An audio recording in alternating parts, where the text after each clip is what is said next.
hope you guys are having an awesome day. Today we're going to be looking at Marvel's Rogue, but let's take a quick look at this box. At the top, there is a X-Men logo.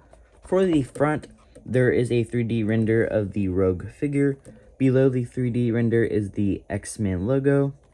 On the right side of the box, there is this awesome artwork of Rogue. Below the artwork is Marvel Legends series.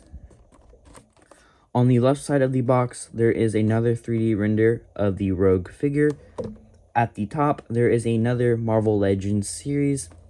At the back of the box, there is another 3D render of the Rogue figure and her accessories. But now let's crack this thing open. For Rogue's accessories, she doesn't come with much other than a pair of fisted hands. But now let's take a closer look at Rogue. Man, I am really liking this Rogue head sculpt a lot. Hasbro freaking nailed it. There's some blush on her cheeks. It's a little lighter on that right cheek than the left. It's a little bit more noticeable on that left cheek. I like how Hasbro did a cherry red for the lips. That looks good. It's not messy or anything. The paint application on the eyes are perfection. They're not sloppy or anything. There's some photo tech happening around those eyes. For the hair sculpt, I like how it has a wind effect to it, like wind is blowing at it.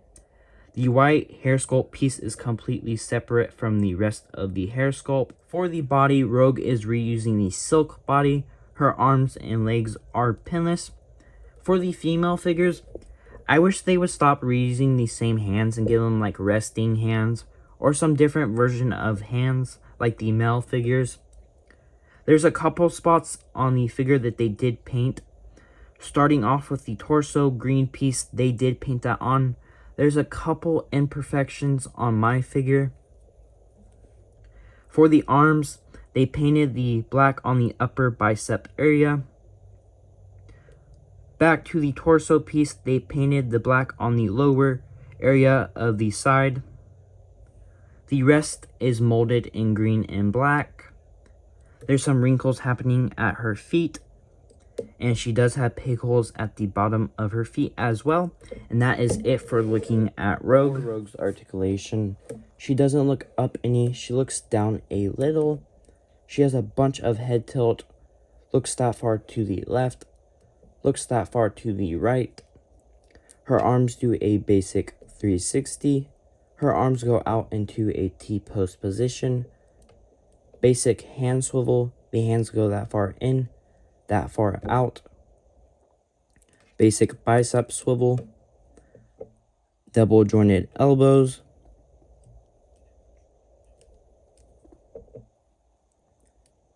For her diaphragm,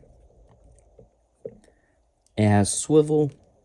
For some reason, it's like stiff almost. It tilts that far to the right, tilts that far to the left, tilts that far forward, tilts that far back. For the legs, she kicks that far forward, kicks back a little, thigh swivel, double jointed knees. The feet go that far down, that far up. And that is it for Rogue's articulation. For a Rogue comparison, here's the Age of Apocalypse Rogue next to the new Rogue. And here is the 90s X-Men Juggernaut Build-A-Figure Wave Rogue next to the new Rogue. Alright guys, that's going to be it for this review today. I would appreciate it if you guys hit the big red thumbs up button. Comment down below what figures you guys would want me to review next. And also, comment down below what do you guys think about this Rogue figure. And stay tuned for the next review.